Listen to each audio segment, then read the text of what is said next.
Hi guys, welcome back to my YouTube channel. ಇವಾಗ 6:45 ಇವಾಗ ಎದ್ದು ಹಾಗೆ ದೇವ್ರಿಗೆ ಕೈ ಮುಕ್ಕೊಂಡೆ. ಎಲ್ರಿಗೂ ಗುಡ್ ಮಾರ್ನಿಂಗ್. ಇವತ್ತು ಯುಗಾದಿ ಹಬ್ಬ, ಹಾಗೆ ಹೊಸ ವರ್ಷ ಕೂಡ. ಎಲ್ಲರೂ ಆಲ್ಮೋಸ್ಟ್ ಜನವರಿ 1 ನ್ಯೂ ಇಯರ್ ಸೆಲೆಬ್ರೇಟ್ ಮಾಡ್ತಾರೆ. ಬಟ್ ಊರ ಕಡೆ ಎಲ್ಲರೂ ಯುಗಾದಿ ಹಬ್ಬದ ದಿನವೇ ಅವ್ರಿಗೆ ಹೊಸ ವರ್ಷ ಆಗಿರ್ತಾರೆ. ಕೆಲವು ಒಂದೊಂದು ಥರ ಸೆಲೆಬ್ರೇಟ್ ಮಾಡ್ತಾರೆ. ಸೊ ಹಾಗೆ ಎದ್ದು ಒಂದು ಗ್ಲಾಸ್ ಬಿಸಿನೀರು ಕಾಯಿಸ್ಕೊಂಡು ಕುಡಿದೆ. ಇವತ್ತು ಹಬ್ಬ ಇದೆ, ಹಾಗಾಗಿ ಸಿಂಪಲಾಗಿ ಪೂಜೆ ಮಾಡೋಣ ಅಂತ ಅಂದ್ಕೊಂಡೆ. ಅದೇ ಊರಲ್ಲಾಗಿದ್ದರೆ ಒಂದು ಸ್ವಲ್ಪ ಹೊಸ ಬಟ್ಟೆ ಹಾಕ್ಕೊಂಡು ರೆಡಿಯಾಗಿ ಗ್ರ್ಯಾಂಡಾಗಿ ರೆಡಿ ಮಾಡಿಕೊಂಡು ಪೂಜೆ ಮಾಡ್ತಿದ್ದೆ. ಸೊ ಮನೇಲಿ ಹಣ್ಣು ಹೂವು ಏನೂ ಇರಲಿಲ್ಲ. ಸೊ ತೊಗೊಂಡು ಬರಬೇಕಿತ್ತು. ಸೊ ತೊಗೊಂಡು ಬರೋಣ ಅಂತ ಅಂದ್ಕೊಂಡು ಹಾಗೆ ಫ್ರೆಶ್ ಅಪ್ ಆಗಿ ಹೂವು ಹಣ್ಣು ತೊಗೊಂಡು ಬರೋಣ ಅಂತ ಹೋಗ್ತಿದ್ದೆ. ಸಿಟಿ ಅಲ್ವಾ ಫ್ರೆಂಡ್, ಅದಕ್ಕೆ ರೋಡಲ್ಲಿ ಯಾರೂ ಕಾಣ್ತಿಲ್ಲ, ಸೈಲೆಂಟಾಗಿದೆ.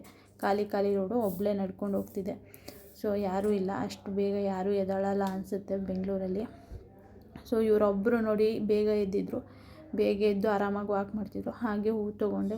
ಬೇವು ಹಣ್ಣು ಸೊಪ್ಪು ಎಲ್ಲ ತೊಗೊಂಡು ಬಂದು ದೇವ್ರ ಫೋಟೋ ಎಲ್ಲ ರೆಡಿ ಮಾಡ್ಕೋತಿದ್ದೆ. ದೇವ್ರ ಮನೆ ಎಲ್ಲನೂ ರೆಡಿ ಮಾಡಿಕೊಂಡು, ಚಿಕ್ಕವರಿದ್ದಾಗಲೇ ಹಬ್ಬ ಅಂದರೆ ಏನೋ ಒಂಥರ ಖುಷಿ ಆಗ್ತಿತ್ತು. ಏಕೆಂದರೆ ಹೊಸ ಬಟ್ಟೆ ತಂದಿರ್ತಿದ್ರು, ಹೊಸ ಬಟ್ಟೆ ಹಾಕೋತಿದ್ವಿ. ಮನೇಲಿ ಹಬ್ಬದ ಊಟ ಮಾಡಿರೋದು, ಈ ವಡೆ ಇರ್ಬೋದು, ಪಾಯಸ ಇರ್ಬೋದು, ಈ ಏನಾದರೂ ಸ್ಪೆಷಲಾಗಿ ಅಡುಗೆ ಮಾಡ್ತಿದ್ರು ನಮ್ಮಮ್ಮಂದಿರು. ಎಣ್ಣೆ ಹಾಕಿ ಸ್ನಾನ ಮಾಡಿಸಿ ಹೊಸ ಬಟ್ಟೆ ಇಕ್ಕಿ ಊಟ ಎಲ್ಲನೂ ಇಕ್ಕೊಡ್ತಿದ್ರು.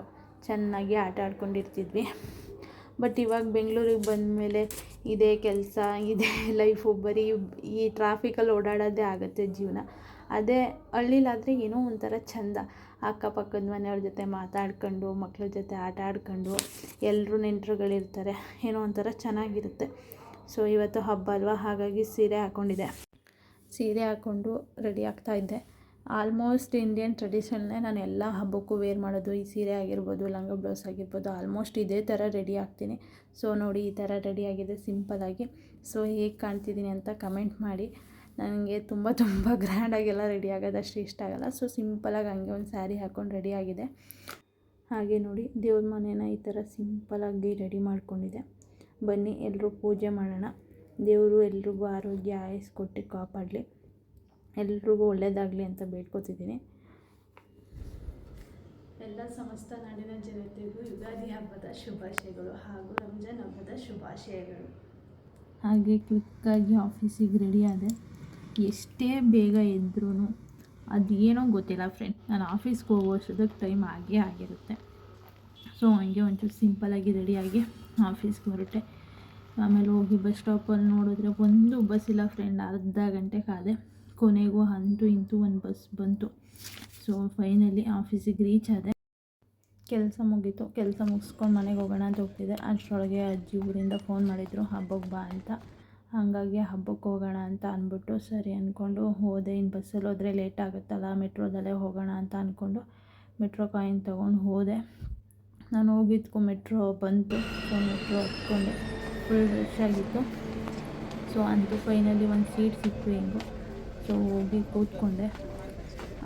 ಏನೋ ಒಂಥರ ಈ ಬೆಂಗಳೂರಲ್ಲಿ ಈ ಬ್ಯುಸಿ ಲೈಫು, ಈ ಟ್ರಾಫಿಕ್ಕು, ಬರೀ ಕೆಲಸ ಇದೇ ಆಗಿರುತ್ತೆ.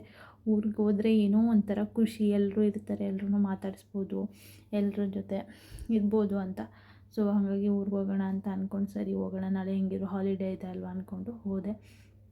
ಏಕೆಂದರೆ ರಂಜಾನ್ ಇತ್ತು, ಹಾಗಾಗಿ ನಂಗೆ ಹಾಲಿಡೇ ಇತ್ತು, ವೀಕ್ ಆಫ್ ಇತ್ತು ಅಂದ್ಬಿಟ್ಟು ಹೋಗ್ತಾಯಿದ್ದೆ. ಸೊ ಇದೇ ನೋಡಿ ಹಾಸನ ಬಸ್ ಸ್ಟಾಪು. ಹಾಸನ ಕಡೆಗೆ ಹೋಗೋ ಬಸ್ ಬರೋದೆಲ್ಲ ಇಲ್ಲೇ ಬರೋದು. ಸೊ ಆಲ್ಮೋಸ್ಟ್ ಎಲ್ರಿಗೂ ಗೊತ್ತಿರುತ್ತೆ. ನನಗೇನೋ ಗೊತ್ತಿಲ್ಲ, ಈ ಪ್ಲೇಸ್ ಅಂದರೆ ತುಂಬ ಇಷ್ಟ. ಯಾಕೆಂದರೆ ಪೀಸ್ಫುಲ್ ಆಗಿದೆ ಈ ಜಾಗ. ಸೊ ಬಸ್ ಇರುತ್ತೋ ಇಲ್ವೋ ಅಂದ್ಕೊಂಡು ಹೋಗಿದೆ. ಯಾಕೆಂದರೆ ಆಲ್ರೆಡಿ ಟೈಮ್ ಆಗಿತ್ತು, 6:30 ಆಗಿತ್ತು ನಾನು ಹೋದಾಗ. ಸೊ ಬಸ್ ಸಿಗುತ್ತೆ ಹೇಗೆ ಲೇಟ್ ಅಂದ್ಕೊಂಡು ಹೋದ ತಕ್ಷಣ ಹೆಂಗೋ ಒಂದು ಬಸ್ ಸಿಕ್ತು. ಸೊ ಹಾಗೆ ಒಂದು ಸೀಟ್ ಕೂಡ ಸಿಕ್ತು. ಬಸ್ ಕೂಡ ಆದ ತಕ್ಷಣ ಹೊರಡ್ತು. ಸೊ ಹಾಗೆ ಬೆಂಗಳೂರಿಗೆ ಬಾಯ್ ಹೇಳ್ಕೊಂಡು ಹೋದೆ. ಸೊ ಲೇಟ್ ಆಗುತ್ತೆ ಅಂದ್ಕೊಂಡೆ, ಬೇಗ ರೀಚ್ ಆದೆ. ಊರಿಗೂ ಹೇಳಿದೆ. ಸೊ ಊಟ ಎಲ್ಲ ಮಾಡಿ ಒಬ್ಬಟ್ಟು ಕೊಟ್ಟರು. ಒಂದು ಒಬ್ಬಟ್ಟು ತಿಂದೆ. ನಮ್ಮ ಆಂಟಿ ಮಕ್ಕಳು, ನಮ್ಮ ಆಂಟಿ ನಮ್ಮಮ್ಮ ಎಲ್ಲ ಮಾತಾಡಿಕೊಂಡು ಒಬ್ಬಟ್ಟು ಮಾಡ್ತಾಯಿದ್ರು. ನಮ್ಮ ಆಂಟಿ ಮಕ್ಕಳು ಹೆಲ್ಪ್ ಮಾಡ್ತಾಯಿದ್ರು. ಸ್ವಲ್ಪ ಬ್ಯುಸಿ ಇದ್ದೆ, ಹಾಗಾಗಿ ವಿಡಿಯೋನ ಲೇಟಾಗಿ ಅಪ್ಲೋಡ್ ಮಾಡ್ತಿದ್ದೀನಿ. ನೀವೆಲ್ಲರೂ ಸಪೋರ್ಟ್ ಹೀಗೆ ಇರಲಿ. ಈ ವಿಡಿಯೋ ಇಷ್ಟ ಆದಲ್ಲಿ ಲೈಕ್, ಶೇರ್, ಕಮೆಂಟ್ ಮಾಡಿ. Thank you.